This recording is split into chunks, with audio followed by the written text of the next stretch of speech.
Donc, dimanche dernier, durant la première célébration de l'Avent, qui initie le calendrier liturgique chrétien, Lydia nous a rappelé que l'Avent, c'est aussi l'attente de 2 bébés par 2 couples, Élisabeth et Zacharie, et Joseph et Marie. Durant cet Avent, nous suivons ces 2 couples comme des témoins de l'avènement, des témoins de la venue de Jésus, de la naissance de ces 2 bébés, Jean et Jésus. Et dimanche dernier, c'est Élisabeth qui nous a parlé, et ce dimanche-ci, c'est Zacharie, son époux, âgé et juste devant Dieu, suivant toutes les lois et les commandements du Seigneur, et prêtre devant Dieu. Son histoire nous est racontée dans Luc 1. Un jour où il exerçait ses fonctions dans le temple, un ange lui est apparu pour lui annoncer que sa femme, Élisabeth, âgée aussi comme lui, allait tomber enceinte et que ce fils devait se nommer Jean, un enfant qui serait rempli de l'Esprit Saint, dira l'ange Gabriel. Cependant, Zacharie doutera. Comment cela est possible ? Je suis vieux et mon épouse est âgée. L'ange lui réaffirme qu'il vient de la part de Dieu pour lui annoncer ces choses-là et qu'il sera muet jusqu'au jour où ces événements arriveront. Écoutons maintenant ce poème de Lydia sur Zacharie, accompagné par une illustration de Luc. Pas Luc l'évangéliste, mais Luc Dumont. Et donc c'est Carlos qui lira ce poème. Et merci d'avance à vous 3 pour tout cela.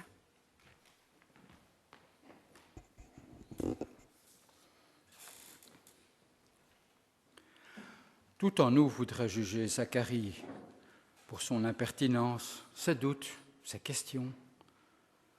À quoi le reconnaîtrais-je ? Le décor est planté, un couple au cœur entier, ancré dans la foi, loi, tradition, irréprochable, dur à porter. À quoi le reconnaîtrais-je ? Il lutte avec l'ange, comme Jacob, en parole et non de son corps si âgé, se dressant tel un obstacle entre lui et la promesse. À quoi le reconnaîtrais-je ? Un prophète. Je n'avais pas demandé autant, pourquoi pas un enfant normal ? Le prêtre sait parfaitement dans sa tête de qui il est question. Pris au dépourvu. Tout en nous comprend Zacharie. Comme lui, nous voudrions un signe. Et si nous commencions par nous taire, pour écouter davantage, être à nouveau bénédiction. Donne-moi du temps pour reconnaître tes traces dans ma vie. Un temps de silence pour accueillir Élie bis dans mes bras. Un temps de silence pour réconcilier le père avec l'enfant absent. Un temps de silence pour préparer mon être. Un temps de silence pour peser mes morts.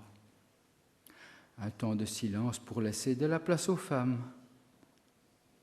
Donne-moi la confiance quand tu exauces mes prières, remontant d'un temps si lointain que je n'y crois plus. Un temps de confiance pour espérer à nouveau. Un temps de confiance pour te prendre au mot.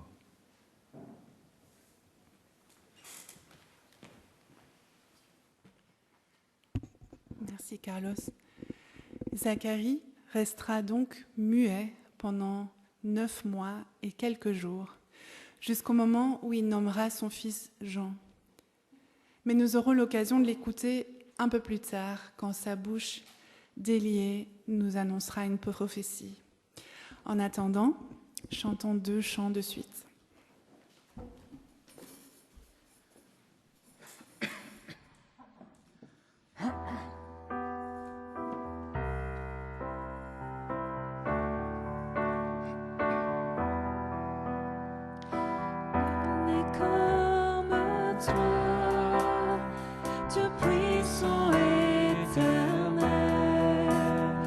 Tu nous as consolés, tu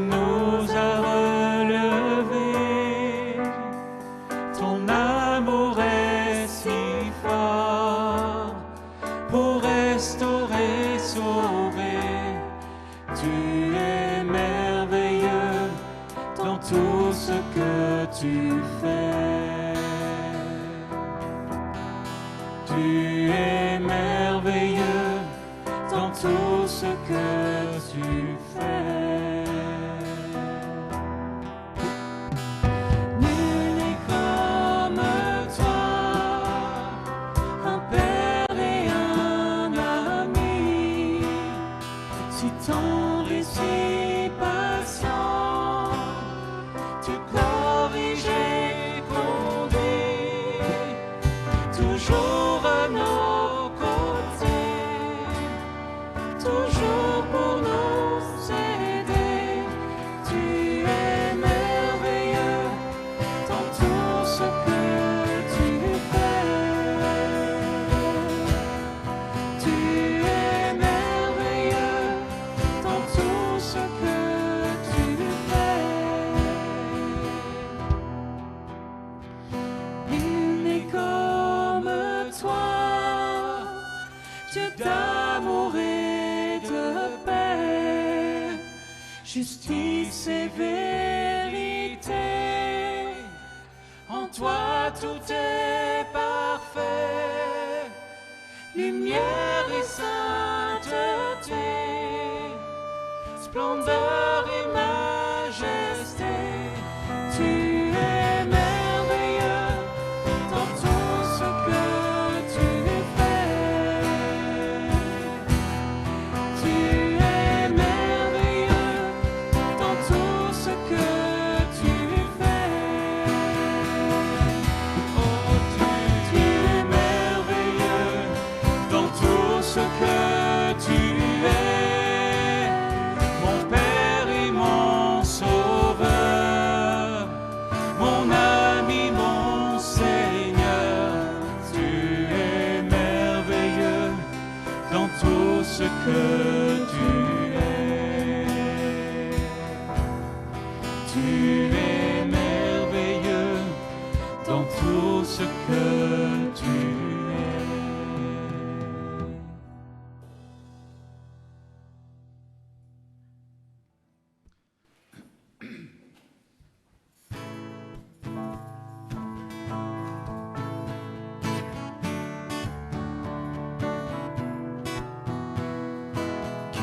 Dans la gloire de ton ciel, tu es venu sur terre.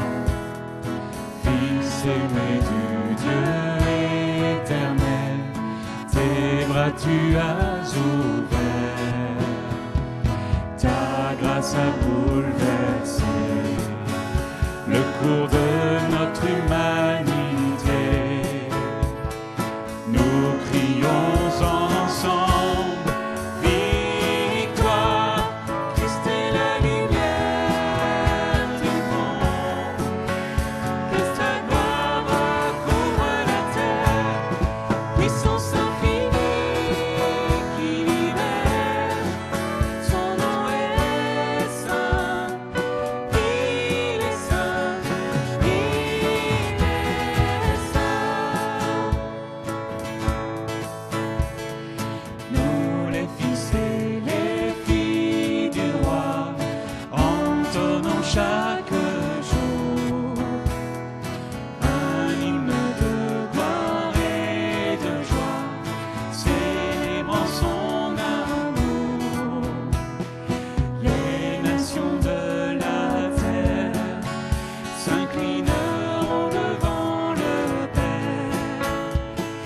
Chanterons ensemble, victoire, Christ est la lumière du monde. Que sa gloire couvre la terre, puissance infinie qui libère. Son nom est saint, il est saint, il est saint. Christ est la lumière du monde. Que sa gloire couvre la terre, puissance infinie qui libère. Son nom est saint. Son nom est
Prions ensemble. Seigneur, je te demande d'ouvrir notre cœur et notre esprit à l'écoute de ta parole. Que ta parole touche notre être entier et nous pousse à agir concrètement. Seigneur, donne-nous un cœur aimant, sensible aux besoins des autres. Viens au secours des personnes malades, des personnes fragilisées par la vie dure ici-bas. Et montre-nous comment tu veux nous utiliser. Aide-nous, Seigneur, à apporter ta lumière et ton amour dans les ténèbres. Amen.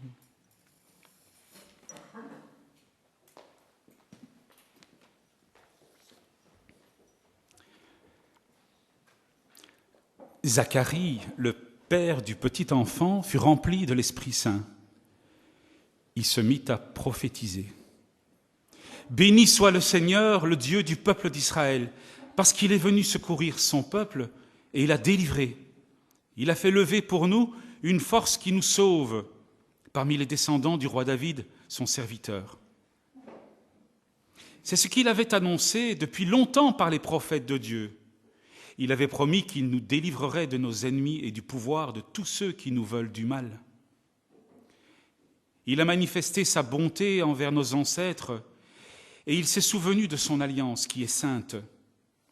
En effet, Dieu avait fait serment à Abraham, notre ancêtre, de nous libérer du pouvoir des ennemis et de nous permettre ainsi de le servir sans peur, en vivant tous les jours d'une façon digne de lui, accordée à sa volonté et sous son regard.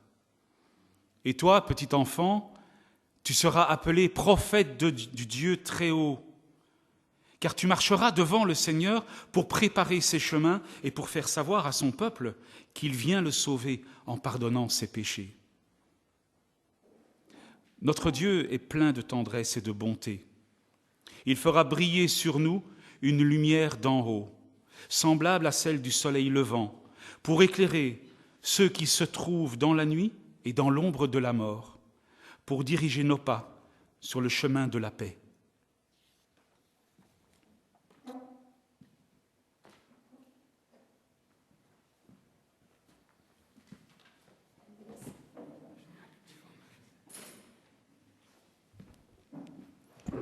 Ça vaut mieux, sinon il y aura une voix off seulement. Je ne sais pas si vous voyez donc. Que vous inspire la photo que vous voyez derrière moi? Eh bien, personnellement, j'ai toujours eu du mal avec la nuit. Je suis mal à l'aise dans la nuit. Quand j'étais petite, j'avais une peur bleue, pour ne pas dire noire, de l'obscurité. Je n'osais pas monter toute seule dans ma chambre s'il faisait noir. Je n'osais pas regarder par la fenêtre quand il faisait nuit dehors. Je craignais de voir une méchante créature apparaître, quelque chose ou quelqu'un de dangereux. Mais j'ai compris depuis lors que je ne suis pas la seule, je suis loin d'être la seule à être apeurée par les ténèbres.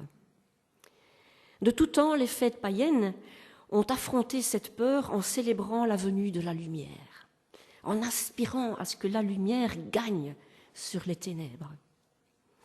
De tout temps, l'être humain ressent instinctivement que les ténèbres ont un potentiel dangereux, un potentiel de violence et de chaos, de mort même peut-être. Que ce soit la nuit réelle ou l'obscurité d'une situation peu claire là, qui règne autour de nous, on pressent dans ce qui est caché à nos yeux quelque chose d'incontrôlable qui pourrait nous submerger, nous faire du mal. Alors oui, nous aspirons tous à la lumière qui révèle ce qui est caché et qui permet de reprendre un certain contrôle sur ce qui nous entoure. Et c'est justement cette image universelle de ce contraste ténèbres-lumière que la Bible utilise justement pour parler de la venue de Christ. Voici ce que l'Évangile de Jean dit. Au commencement de toutes choses, la parole existait. En elle se trouvait la vie, et cette vie était la lumière des êtres humains. La lumière brille dans les ténèbres, et les ténèbres ne l'ont pas étouffée. Cette lumière était la seule vraie lumière, celle qui vient dans le monde et qui éclaire tous les êtres humains. La parole est devenue un homme et il a habité parmi nous. On constate qu'en fait, l'évangile de Jean utilise beaucoup ce contraste, ténèbres, lumière. Et c'est donc sur cette image que nous continuons la série sur l'Avent que Lydia a commencé donc dimanche passé. Rappelez-vous, pour ceux qui étaient là, elle avait parlé de l'attente et de l'espérance qui rythment la période de l'Avent. Et pour expliquer en quoi consiste cette attente et cette espérance, elle avait tiré une citation donc de ce fameux livre de Tish Harrison Warren. Elle dit ceci: « Avant de célébrer la naissance de Christ, nous rappelons en effet les douleurs de l'enfantement. Nous patientons avec un monde qui languit et une création qui gémit dans l'attente de la délivrance. Nous sommes plongés dans l'obscurité avant de célébrer le lever du jour. » Pour caractériser l'Avent, nous passons donc aujourd'hui de l'image de l'attente et de l'espérance à celle des ténèbres et de la lumière. Mais au fond, la thématique obscurité et lumière n'est pas une thématique typique du Nouveau Testament. Elle n'apparaît pas uniquement dans le contexte de la venue du Christ. Dès les premières pages de la Bible, dans le récit de la création de l'univers, nous constatons que les ténèbres sont présentes et symbolisent le règne du chaos.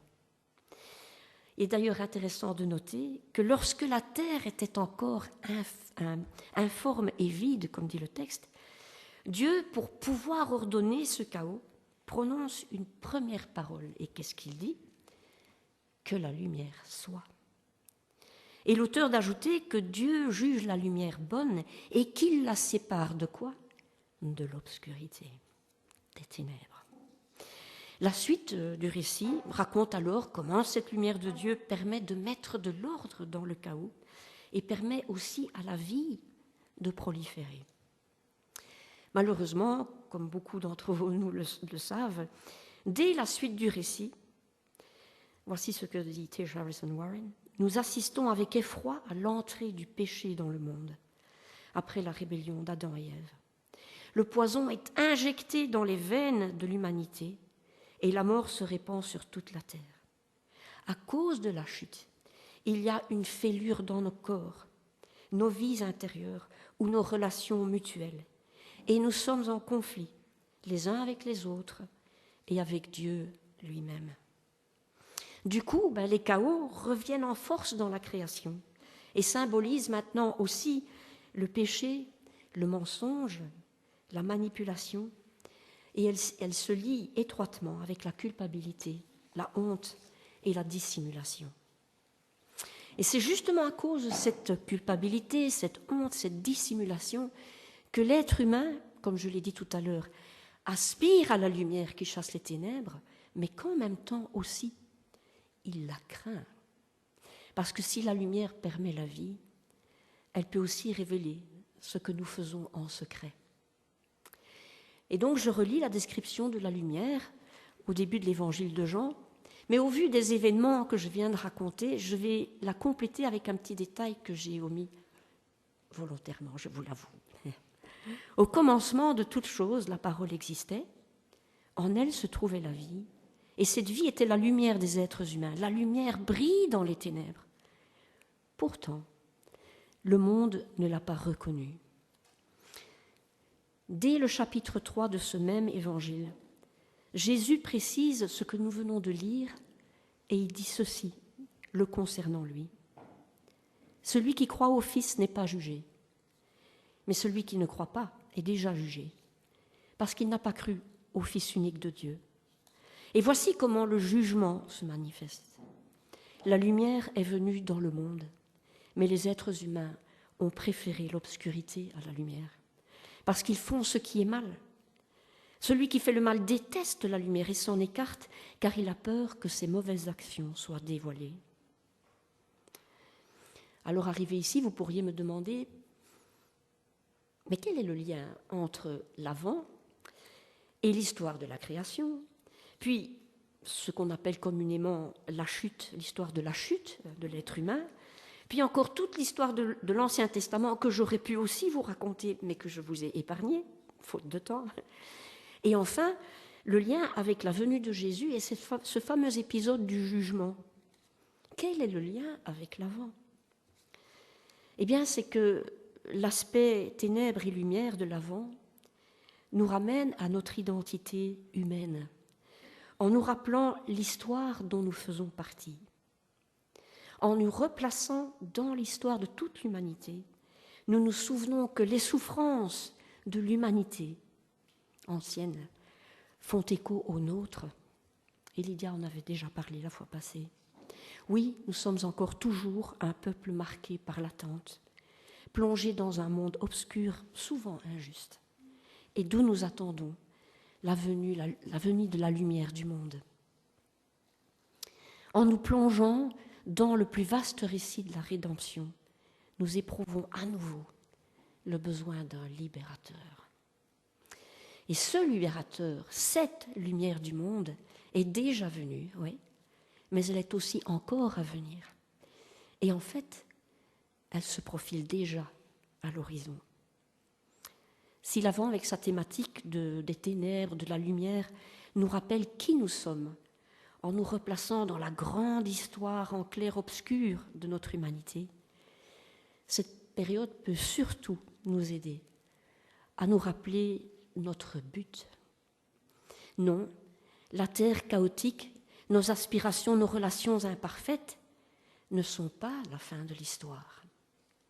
Car si nos pieds sont encore coincés dans la boue et le chaos des ténèbres, et ce depuis le tout début de notre humanité, nous pouvons déjà tourner nos têtes et nos cœurs vers la lumière de la vie, Jésus-Christ, notre Sauveur. C'est lui, le libérateur, que nous voulons revoir face à face un jour. C'est sa glorieuse lumière que nous attendons et à laquelle nous voulons nous préparer. Alors profitons donc de la période de l'Avent pour nous retourner vers Jésus, la lumière du monde, pour nous préparer à sa venue finale, un jour, oui, un jour. Car comme l'a dit Lydia la semaine passée, peut-être que c'est cette année-ci que Jésus revient. Alors, haut les cœurs. Toutes les fêtes du calendrier liturgique qui rapportent les histoires bibliques à longueur d'année sont différentes et elles montrent donc des vérités bibliques sous un angle différent. Elles servent à nous laisser façonner toujours plus par l'œuvre du salut de Dieu, pour nous, mais aussi pour toute la création. Car si, comme je l'ai dit, depuis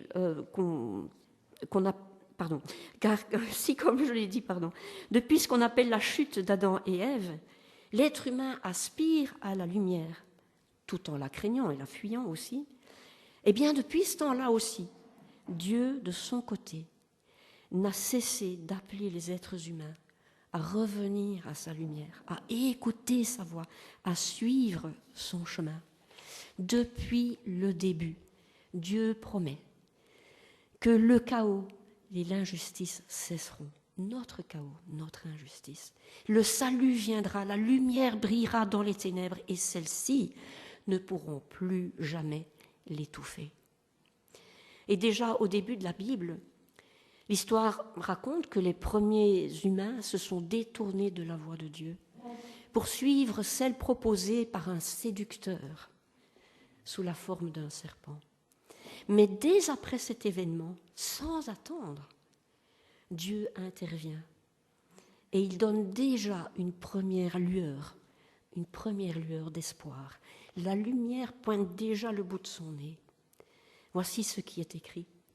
Dieu dit au serpent, « Je susciterai l'hostilité entre toi et la femme, entre ta descendance et sa descendance, et celle-ci t'écrasera la tête, etc., etc. » Et comme le dit notre autrice, c'est là le premier signe que même si tout semble complètement dévasté, Dieu ne nous a pas abandonnés. Les secours sont en route. Génération après génération, le peuple de Dieu a attendu. Lentement, des promesses lui étaient faites concernant la venue d'un homme, celui dont le royaume n'aurait pas de fin.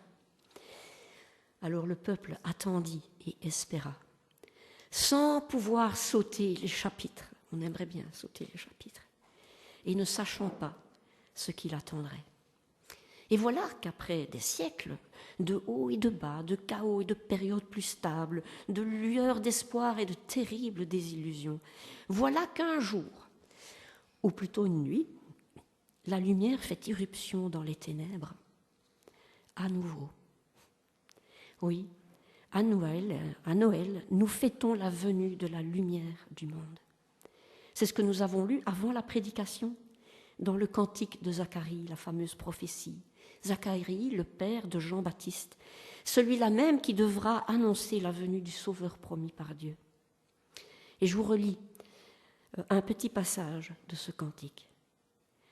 Dieu vous sauve en pardonnant vos péchés. Oui, notre Dieu est plein de tendresse et de bonté. Il a fait briller sur nous une lumière venue d'en haut, comme celle du soleil levant. Elle éclairera ceux qui vivent dans la nuit et dans l'ombre de la mort. Elle guidera nos pas sur la route de la paix. À Noël, nous ne fêtons pas uniquement l'anniversaire d'un petit bébé dans une mangeoire. Nous fêtons la venue du Fils de Dieu lui-même. Nous ne fêtons pas la venue d'une simple lueur d'espoir pour l'humanité. Non, nous fêtons la venue de la vraie lumière, la lumière totale. Nous fêtons la venue de cette lumière qui, en venant dans le monde, éclaire tout homme et toute femme. Mais est-ce que nous avons encore bien conscience du miracle que cela représente ? Zacharie, lui, il était conscient du miracle. Imaginez un peu, Dieu lui-même qui nous sauve en pardonnant nos péchés, vient sur terre. La lumière du monde, celle-là même à laquelle toute l'humanité et tout le peuple d'Israël, celle-là même qui remet de l'ordre dans le chaos et de nos vies, la lumière du monde devient humaine et habite parmi nous. Et tout cela après des siècles et des siècles et des siècles de souffrance mêlées d'espérance. Les promesses de Dieu faites par Dieu au cours de toute l'histoire se réalisent pleinement devant les yeux même de Zacharie, un Zacharie émerveillé. Et quand 2000 ans après Zacharie, nous allumons une petite bougie à chaque dimanche de l'Avent, et c'est à ce miracle-là que nous faisons référence. La période de l'Avent nous invite donc à faire une pause pour méditer sur le miracle du Sauveur promis, pour entrer dans l'émerveillement devant la grandeur, la bonté extraordinaire de notre Dieu, pour le revivre et pour nous laisser façonner par cette lumière, par sa lumière, son amour et sa paix. Jésus a dit « Je suis la lumière du monde. Si quelqu'un me suit, il ne marchera pas dans la nuit, il aura la lumière qui donne la vie. » Faisons donc de l'Avent l'occasion de nous arrêter pour d'un côté réaliser à quel point nous avons encore besoin du Sauveur, de Jésus, la lumière du monde dans nos vies, et pour de l'autre côté nous émerveiller de tout ce qu'il a fait et de tout ce qu'il a encore à faire. Au fond, l'Avent nous donne l'occasion de regarder la réalité de la vie en face. Nous sommes à la fois perdus sans Christ et sauvés grâce à lui. En tant que chrétiens, nous vivons dans cette tension entre la mort et la résurrection, entre les ténèbres et la lumière. Et peut-être que si parfois notre émerveillement de la venue du Sauveur du monde s'émousse un peu, c'est parce que nous avons oublié, en tout cas moi, ou nous avons occulté les zones d'ombre de nos vies et du monde. On s'y est tellement habitué qu'on ne les voit plus. Mais en ce temps de l'Avent, nous sommes justement invités à affronter affronter les ténèbres du monde et de nos propres vies, et à laisser la lumière du monde éclairer chaque coin laissé dans l'obscurité. Il nous faut prendre le temps de découvrir, de dévoiler ce qui est caché. Nous sommes encouragés, dit l'autrice, à dévoiler ce qui se fait dans l'obscurité, depuis les ateliers clandestins jusqu'à la diffusion des rumeurs, depuis les violences physiques jusqu'au déni d'alcoolisme, ou depuis les abus de pouvoir jusqu'au désespoir silencieux. Il nous est rappelé que la lumière du monde, dans sa bienveillance, demande que toute chose cachée soit dévoilée. Nous ne pouvons pas accueillir la lumière du monde tout en fermant les yeux sur qui nous sommes. Ce n'est pas possible. Nous ne pouvons marcher à ses côtés tout en nous cachant dans l'obscurité. Nous ne pouvons marcher à ses côtés tout en nous cachant dans l'obscurité. Alors moi, quand je pense à l'Avent, je pense avec attendrissement à une petite bougie chaleureuse, allumée avec fierté par un enfant chaque dimanche matin. Et j'y vois déjà l'aurore du jour où Jésus revient. Mais en lisant ces quelques lignes que nous venons de lire, je découvre que cette période d'émerveillement lumineux n'est pas possible si elle n'est pas aussi celle où l'on met sa vulnérabilité à plat, en pleine lumière. Et ça, ce n'est pas forcément confortable. Il nous faut encore et encore reconnaître que nous avons besoin de suivre Jésus pour qu'il mette de l'ordre dans nos chaos, nos conflits, notre violence, nos injustices. Dans le premier livre de la Bible, il est dit qu'Adam et sa femme, après avoir pris le fruit défendu, se sont vus tels qu'ils étaient, nus et donc vulnérables. Je suis convaincue que si au lieu de se cacher de Dieu et l'un de l'autre dans les arbres avec des feuilles, si au lieu de faire ça, ils avaient couru vers Dieu pour lui demander de l'aide, eh bien la face du monde et la face de mon cœur seraient radicalement différentes aujourd'hui. Alors tirons les leçons de cette histoire, de toute l'histoire de l'humanité. Regardons-nous tels que nous sommes, avec notre côté lumineux, oui, mais aussi avec notre côté obscur, là où nous sommes vulnérables et fragiles. Devant Dieu, nous ne pouvons pas faire l'impasse de la mise en lumière de tout ce que nous cachons. Devant Dieu, les bougies de l'Avent, les repas de réveillon, les cadeaux de Noël tombent. Il ne reste plus que nous et lui. Mais c'est justement là, dans ce face-à-face, que nous pouvons saisir et goûter à la réelle signification de la grâce de Dieu, sa bonté, son salut. Au fond, c'est quand nous acceptons de nous montrer à Dieu tels que nous sommes en pleine lumière, que nous pouvons mieux voir Dieu tel qu'il se présente en pleine lumière, c'est-à-dire compatissant, lent à la colère et riche en bonté.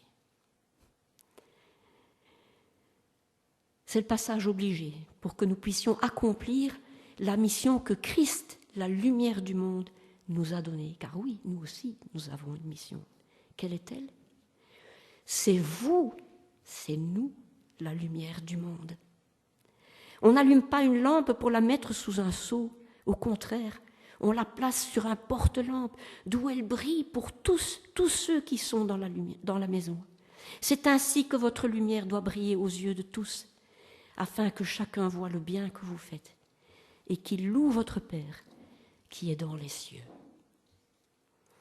Et c'est sur ces versets et cette mission qui nous a été donnée que je conclus. Que ce temps de l'Avent soit l'occasion pour nous tous et toutes de nous mettre devant Dieu face à face, seul à seul. Et là, dans ce lieu secret, comme a dit Jésus, prenons le temps de nous replacer dans la grande histoire de notre humanité pour nous rappeler à quel point nous avons besoin d'un sauveur et pour fixer nos regards sur le but, le retour de la lumière du monde, le jour auquel nous aspirons le plus, quand le chaos sera enfin remis en ordre. Et que nous puissions aussi, en cette période, nous émerveiller de tout ce que Dieu a accompli dans l'histoire. Comme il l'avait promis, la lumière du monde a pris corps et a vécu parmi nous. Que cela nous permette aussi de nous émerveiller encore sur tout ce que Dieu a encore à accomplir. Et enfin, que ce temps de l'Avent nous incite à dévoiler à Dieu les zones d'ombre de nos vies et du monde qui nous entoure. Non pour culpabiliser, non, mais pour nous laisser transformer par Dieu à son image. Et qu'ainsi nous puissions toujours mieux refléter autour de nous la lumière qu'en fait Dieu lui-même nous donne. Et c'est ici que je vais vous laisser, avec quelques paroles d'une petite chanson écrite par Théodore Monod et que j'ai apprise quand j'avais 5 ou 6 ans. « Je suis la lumière du monde, a dit le Seigneur. Avec moi, mon frère, ouvre-lui ton cœur. » Merci.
Merci beaucoup Ariane pour cette méditation.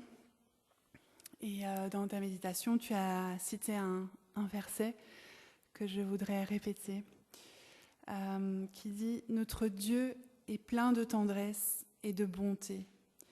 Il fera briller sur nous une lumière d'en haut, semblable à celle du soleil levant, pour éclairer ceux qui se trouvent dans la nuit et dans l'ombre de la mort, pour diriger nos pas sur le chemin de la paix. »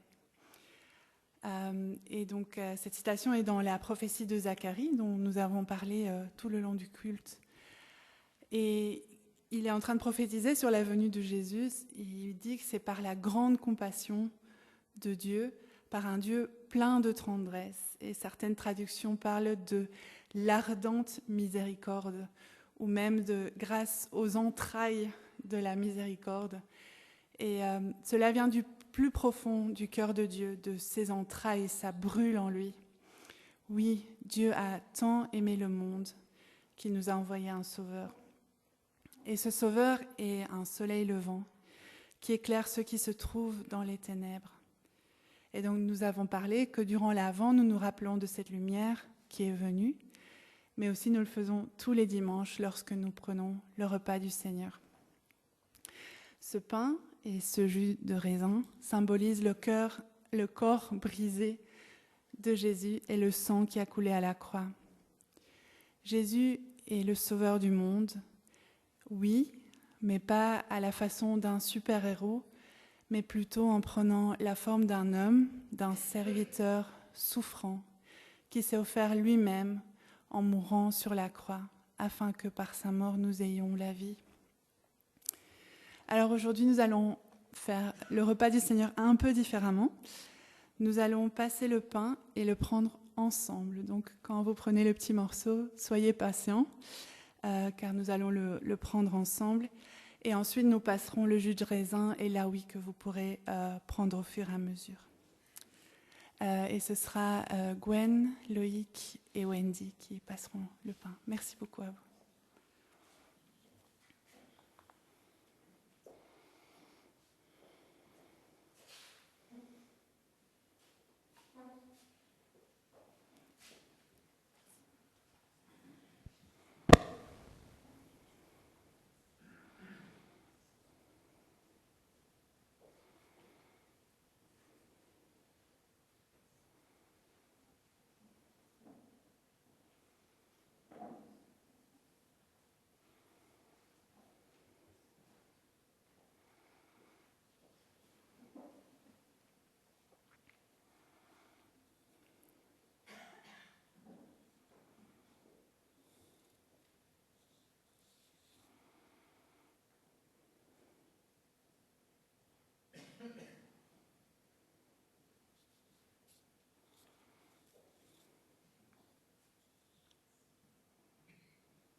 L'heure venue, Jésus se mit à table et dit aux disciples, « J'ai tellement désiré manger ce repas avec vous avant de souffrir. » Ensuite, il prit du pain et après avoir rendu grâce, il le rompit et le leur donna. « Ceci est mon corps, qui est donné pour vous. Faites ceci en mémoire de moi. » Prenons le pain.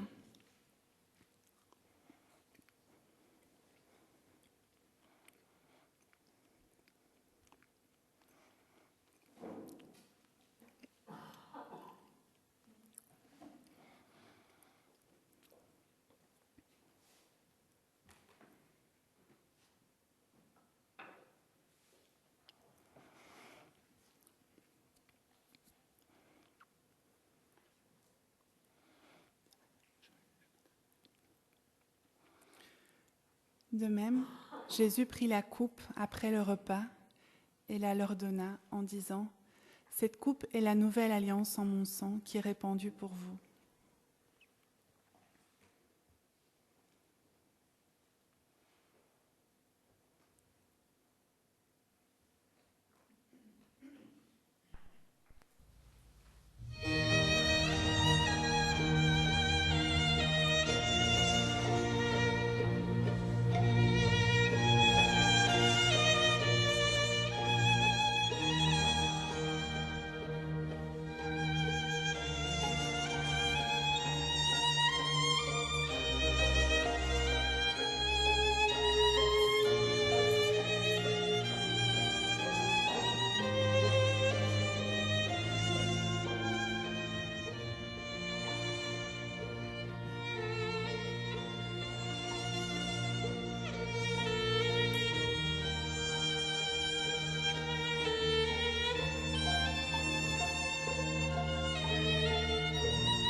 Voilà, bonjour à chacun. Avant d'aller vers notre agenda, deux petites annonces de service. Vous avez vu, ou vous ne l'avez pas vu, mais qu'on a un peu changé la disposition de la salle aujourd'hui pour essayer qu'on soit un tout petit peu plus proches les uns des autres et pour avoir ceci, le pupitre ici au milieu. Alors n'hésitez pas, quand il y a un premier rang, il y a toujours un premier rang, à vous mettre au premier rang. Ce n'est pas pour décorer, c'est vraiment pour s'asseoir. Deuxième annonce de service, c'est que si vous allez derrière, vous verrez qu'il y a un chantier de démolition pour le moment. Alors peut-être pendant ces quelques semaines du chantier, soyez attentifs à ce que les enfants n'aillent pas dans le chantier parce qu'il y a des planches avec des clous, etc. Donc veillez bien sur vos enfants si vous êtes parents de ces joyeux enfants. Alors pour les annonces, en fait, il y a assez peu d'annonces. C'est la semaine des PEP cette semaine. Donc, pour Waterloo, adressez-vous chez Marek. Pour le groupe de prière à Oderghem, chez Ariane. Et pour les autres communes, il y a Carlos, Micheline, Heike, Benoît. Voilà. Pardon, Scarbeck. Est-ce qu'on l'a mis, Scarbeck? Non, il faudra rajouter Scarbeck. Ouais. Merci beaucoup de préciser. Très bien. La suite. Alors aujourd'hui, c'est dimanche 7 décembre. Où est Amandine? Là.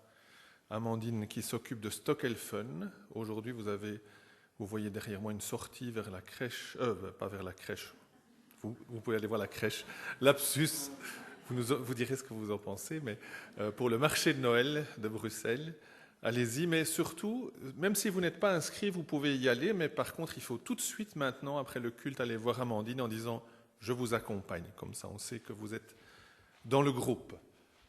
Et sinon, eh bien, à vos agendas, vous le savez déjà, j'espère que vous l'avez tous noté, que vous serez là nombreux, avec un ami, une amie peut-être, dimanche 21 décembre, notre culte de Noël. Et le reste, ce sont les slides habituels.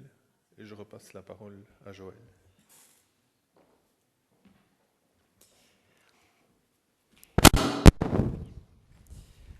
Pour démarrer la semaine, ça vaut la peine de rappeler le point sur lequel Ariane a terminé sa méditation. Le monde est plein d'ombres, brillons bien. Et Zacharie, dans sa prophétie, pointe aussi vers cette idée. Il dit « Dieu accomplit pour nous la promesse qu'il a faite à Abraham. Après nous avoir délivrés de tous nos ennemis, il nous permet de le servir sans crainte, en étant saint et juste en sa présence tous les jours de la vie. Dieu nous délivre de nos ennemis, des ténèbres, de la mort, afin que nous le servions sans crainte, dans la sainteté, dans la justice, dans la lumière. » Alors chantons « Brille ô Jésus » et pendant ce chant, nous allons passer les paniers des offrandes. Pour rappel, ces offrandes servent au fonctionnement de l'Église et à aider des organisations avec qui nous collaborons. Et sentez-vous totalement libre de donner ou bien de laisser passer.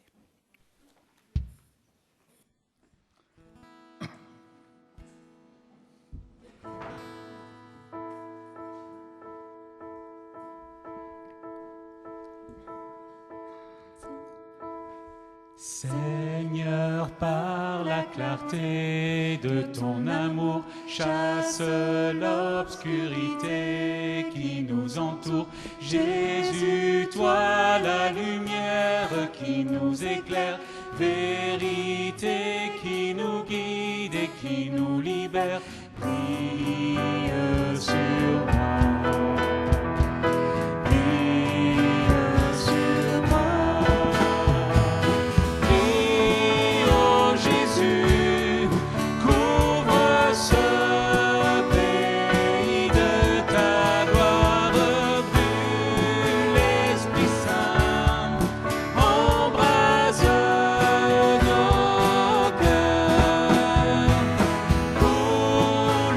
Torrent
dimanche et bonne semaine.